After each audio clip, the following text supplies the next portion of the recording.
तो हम लोग डिस्कस कर चुके हैं कि हायर वर्टिब्रेट्स जैसे कि ह्यूमन है, इनमें मेमोरी बेस्ड एक्वायर इम्यूनिटी होती है। कहने का मतलब कि बॉडी हमारी डिफ्रेंशिएट कर सकती है कि कौन सी सेल्स या कौन सा मटेरियल है, फॉरेन बॉडी है, फॉरेन ऑर्गेनिज्म है, और कौन सा सेल्फ सेल है। ठीक है, दोनों को डिफ्रेंशिएट करते हैं क्योंकि बॉडी में भाई डिफरेंट टाइप्स के मॉलिक्यूल हैं। ब्लड के अंदर हमारे डिफरेंट टाइप के प्रोटीन्स हैं और भी बहुत सारे मटेरियल्स हैं। इसी तरह जो बैक्टीरिया वायरस आ रहा है या कुछ भी आ रहा है बाहर से, कोई भी पोल्यूशन का कोई भी पार्टिकल आ रहा है, कोई भी ऐसा टॉक्सिक मटेरियल आ रहा है, उसको बॉडी हमारी कैसे डिफ्रेंशिएट करती है, जबकि उसी टाइप की चीज़ें हमारे बॉडी में मौजूद है। लेकिन कुछ ऐसा सिस्टम होता है कि जो बॉडी हमारे सेल्फ सेल को और बाहरी कोई सेल आ रही है उसको डिफ्रेंशिएट कर लेती है।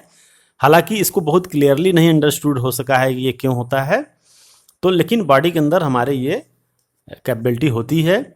लेकिन कभी कभी होता क्या है कि ये जो हमारे बॉडी के अंदर डिफ्रेंशिएट करने की प्रॉपर्टी होती है, जिसको कि हम लोग मेमोरी बेस्ड एक्वायर्ड इम्यूनिटी भी कहते हैं, वो चीज़ नहीं हो पाती है किसी भी जेनेटिक और अननोन रीजन की वजह से। तो बॉडी हमारी क्या करने लगती है, फिर बॉडी ये डिफ्रेंशिएट नहीं कर पाती है कि कौन सी सेल्फ सेल हैं और कौन सी फॉरेन सेल्स हैं।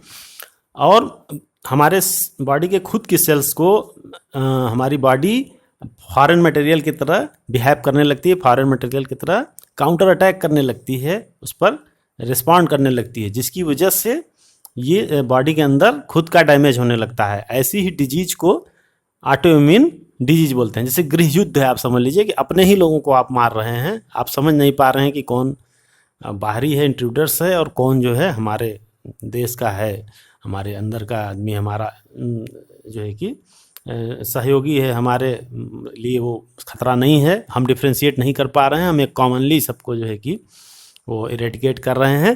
तो इस तरह से जैसे हम लोग क्या करते हैं, कई बार एंटीबायोटिक वगैरह बहुत ज़्यादा खाते हैं तो कुछ हमारे गट के अंदर बेनिफिशियल बैक्टीरिया वगैरह भी किल हो जाते हैं, तो वो एक अलग मैटर है, वहाँ हम ये बात नहीं करें। कहने का मतलब ये है कि जब बॉडी के अंदर कोई भी चीज़ ऐसी बनने लगे, कुछ ऐसा रिएक्शन होने लगे कि जो सेल्फ सेल हैं, जो ज़रूरी हैं बॉडी के लिए, उसको भी हमारा इम्यून सिस्टम डैमेज करने लगे, ऑटो इम्यून, इसीलिए इसको नाम दिया गया है ऑटो इम्यून।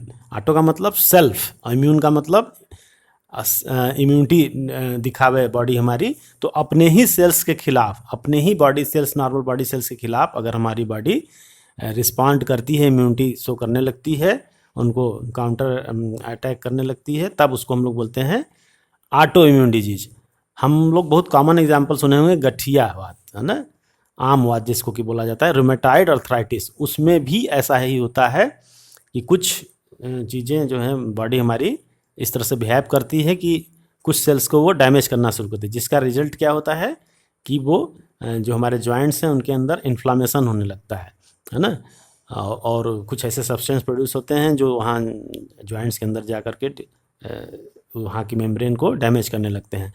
तो वो उसके बारे में हमें डिटेल में नहीं जाना है। कुल मिला के कहने का मतलब इसका कॉन्सेप्ट आपको ये समझना चाहिए, ऑटो इम्यून वर्ड क्लियर होना चाहिए। ऑटो इम्यून का मतलब बॉडी अपने ही सेल्स के अगेंस्ट इम्यूनिटी शो करने लगे, रिस्पॉन्ड करने लगे, एक्शन करने लगे, तो उसको हम लोग बोलेंगे ऑटो इम्यून।